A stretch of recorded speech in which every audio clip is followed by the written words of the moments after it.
Assalamualaikum warahmatullahi wabarakatuh. Kami dari kelompok 6 akan mempresentasikan hasil dari diskusi artikel kami yang berjudul Pengaruh Sistem Informasi terhadap Online Payment. Sebelumnya, saya akan memperkenalkan anggota dari kelompok kami, yaitu saya sendiri bernama Firenze Sukmaning Devta, kemudian teman saya bernama Albertus Andika Pamungkas, kemudian Gita Adira, dan yang terakhir Muhammad Anugrah Andias. Saya di sini akan membawakan bagian latar belakang, tujuan, dan metode penulisan. Oke, langsung saja latar belakang mengapa kelompok kita mengambil judul ini, yaitu satu, perkembangan globalisasi saat ini mendorong startup untuk membuat aplikasi online payment. Kemudian yang kedua, metode pembayaran elektronik meningkatkan efisiensi pembayaran secara drastis, yaitu dengan cara mengurangi biaya transaksi dan memperbolehkan perdagangan barang dan jasa dengan nilai yang sangat rendah. Untuk tujuan penulisan artikel ini sendiri yaitu satu, untuk memaparkan hubungan antara sistem informasi dengan jalannya aplikasi online payment. Kemudian yang kedua, untuk mendeskripsikan dampak dan solusi apa saja yang ditimbulkan dari pemakaian online payment dalam kehidupan sehari-hari. Untuk metode penulisan yang digunakan yaitu studi pustaka. Adapun pustaka yang digunakan berasal dari artikel jurnal Trihasta D dan Fajar Ranti J dengan judul E-Payment System. Kemudian dari Ajari D tahun 2000 dengan judul Potensi, Manfaat, dan Problem di E-Commerce. Nama saya Gita Adira 12021940084 dan saya akan menjelaskan tentang bagian 2. Nah, yang pertama saya akan menjelaskan apa sih itu sistem informasi. Nah, jadi sistem informasi itu adalah suatu prosedur yang terintegrasi dalam suatu komponen atau variabel yang dapat melakukan prosedur suatu proses ataupun tugas yang sudah diperintahkan. Nah, dengan adanya sistem informasi ini dapat membantu manusia dalam melaksanakan atau penggunaan sebuah teknologi. Yang kedua, saya akan menjelaskan tentang karakteristik online payment. Nah, jadi karakteristik online payment ini adalah dia tuh pembayaran suatu barang atau jasa yang menggunakan perangkat bergerak dan menggunakan suatu teknologi informasi yang sangat berpengaruh terhadap penggunaannya. Jadi, teknologi informasi ini ada di dalam sistem online payment yang berguna untuk mempengaruhi kemudahan kegiatan transaksi online payment pada e-commerce atau yang lain-lainnya. Sehingga teknologi informasi sangat berguna dalam mempermudah kegiatan online payment yang menjadi bagian dari kegiatan e-commerce. Assalamualaikum warahmatullahi wabarakatuh. Saya Muhammad Anugrah Andias dengan NIM 122 akan menjelaskan hubungan antara sistem informasi dengan jalannya aplikasi online payment. Sistem pembayaran uang elektronik atau online payment pada zaman ini sudah sangat populer dalam keseharian manusia saat ini. Saat ini, e-payment sudah sangat berkembang dan sudah semakin sering dipakai hampir setiap hari oleh masyarakat Indonesia, baik yang berupa kartu e-money yang biasa digunakan untuk tol atau Indomaret dan supermarket lainnya, atau yang berbasiskan aplikasi e-wallet seperti Dana, OVO, GoPay, Link Aja, dan lain-lain. Selain memudahkan dalam bertransaksi, online payment juga dapat mendorong efektivitas dan efisiensi ekonomi di Indonesia. Mengapa? Karena cuma dengan sekali scan, itu sudah dapat membayar atau bertransaksi atau berniaga dengan orang lain. Mengurangi peredaran uang palsu, karena kita sekarang dengan menggunakan online payment, kita membayar dengan cashless, tanpa uang langsung atau uang tunai. Dan juga meningkatkan customer loyalty bagi pelaku bisnis. Kenapa? Jika customer suka dengan efisiensi atau penggunaan dari sebuah online payment atau sebuah perusahaan, customer tersebut akan berulang kali menggunakan aplikasi untuk membayar produk dari perusahaan tersebut. Jadi meningkatkan customer loyalty bagi pelaku bisnis. Oleh karena itu, mengapa saat ini online payment sudah sangat akrab dengan kesadaran masyarakat untuk membantu transaksi di berbagai bidang. Sudah saya mention tadi, kalau kita menggunakan tol sekarang menggunakan kartu atau e-tol. Mau bayar sesuatu di supermarket dengan dapat menggunakan e-money atau dengan wallet, membayar tiket kereta, online shopping, dan sampai bertransaksi di warung kaki lima. Nah, di balik bekerjanya aplikasi online payment tersebut, terdapat teknologi yang berfungsi untuk membangun aplikasi tersebut sehingga dapat digunakan oleh customer. Nah, yang pertama yaitu UI UX.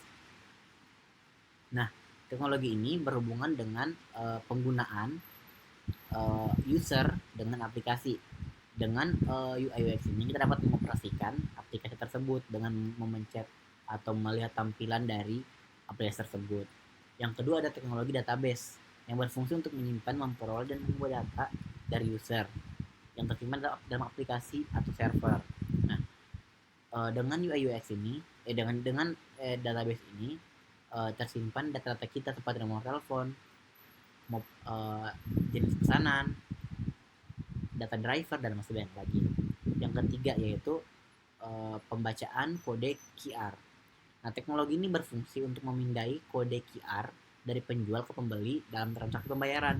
Nah, jika kita ingin melakukan pembayaran, kita langsung saja memindai kode yang terdapat pada penjual tersebut untuk dibayar oleh kita.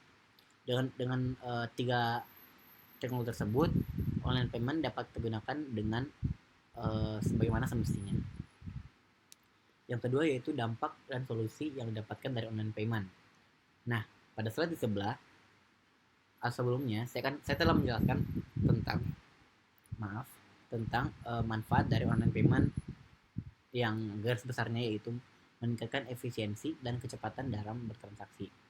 Tapi meskipun sudah kita dengar tadi bahwa sangat sering digunakan online payment, masih kalah saing dengan penggunaan uang tunai di Indonesia, yaitu mencapai 174,3 triliun per hari. Itu adalah transaksi uang tunai, sedangkan e-payment cuma 8,8 triliun per hari, baik yang dilakukan oleh bank maupun LSB. Nah, mengapa? Karena yang pertama itu tidak semua orang Indonesia mempunyai HP dan pengetahuan yang tinggi untuk mengoperasikan teknologi. Nah, yang kedua, masih banyak kekurangan dari penggunaan online payment. Contohnya, di sini kita melihat ada kemungkinan keamanan, baik itu debit atau kredit. Yang kedua, contohnya kartu rusak jika kita melakukan e-money. Kartu kalau digunakan sesering mungkin pasti akan rusak atau terkelupas atau tidak terdeteksi.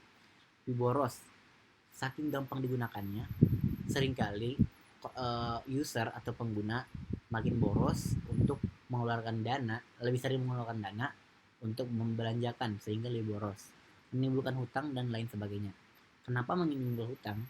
Sekarang banyak aplikasi e-payment yang menyodorkan fitur yang bernama pay later, yaitu kita dapat belanja tanpa meskipun saat ini kita tidak mempunyai uang, jadi kita akan membayar belanjaan tersebut pada waktu tempo yang telah ditentukan oleh penyedia jasa e-payment tersebut. Nah, adapun dampak yang paling bahaya dari penggunaan e-payment yaitu cybercrime. Nah, bukan berarti menggunakan e-payment itu dengan versi yang sangat mutakhir sudah sangat aman, tidak. Masih ada celah yang dapat diretas oleh orang yang tidak bertanggung jawab untuk mengambil, contohnya untuk mengambil saldo dari rekening atau akun kita. Nah, dengan cybercrime ini, mereka orang yang tidak bertanggung jawab dapat mengambil data pribadi, saldo, dan masih banyak lagi dengan meretas akun atau akun rekening kita. Nah, ada pun beberapa cara untuk mengatasi hal tersebut, yaitu jangan pernah memberikan PIN kepada siapapun, PIN, username, password, ataupun kode OTP banking kepada siapapun, karena dengan empat hal tersebut dapat memudahkan peretas atau orang yang tidak bertanggung jawab mengambil data kita maupun saldo kita di internet. Jadi selalu berhati-hati dalam menggunakan e-payment. Baiklah, selanjutnya kita akan lanjut ke slide kesimpulan. Sebelum itu saya akan memperkenalkan diri. Nama saya Albertus Andika Pamukas dari SI4308. Langsung saja, jadi aplikasi online payment ini didukung oleh beberapa teknologi dari sistem informasi seperti sistem antarmuka, database, dan pembacaan kode QR. Dengan adanya teknologi ini, online payment jadi mendorong efisiensi dan juga efektivitas saat kita ingin melakukan transaksi jual beli. Selain itu, ini menjadi upaya kita juga untuk mencegah penyebaran uang palsu. Tapi di balik efisien dan efektifnya penggunaan teknologi ini, ada dampaknya juga seperti maraknya pembobolan dan pembajakan karena sistem-sistemnya yang masih rentan. Selain itu, karena kemudahan dalam kita melakukan pembayaran, kita juga cenderung hidup lebih boros karena selalu ingin beli barang mulu. Sekian dari kelompok kami. Apabila ada pertanyaan yang ingin ditanyakan, silakan ditanya. Dan apabila ada kata-kata yang kurang berkenan, mohon dimaafkan. Assalamualaikum warahmatullahi wabarakatuh.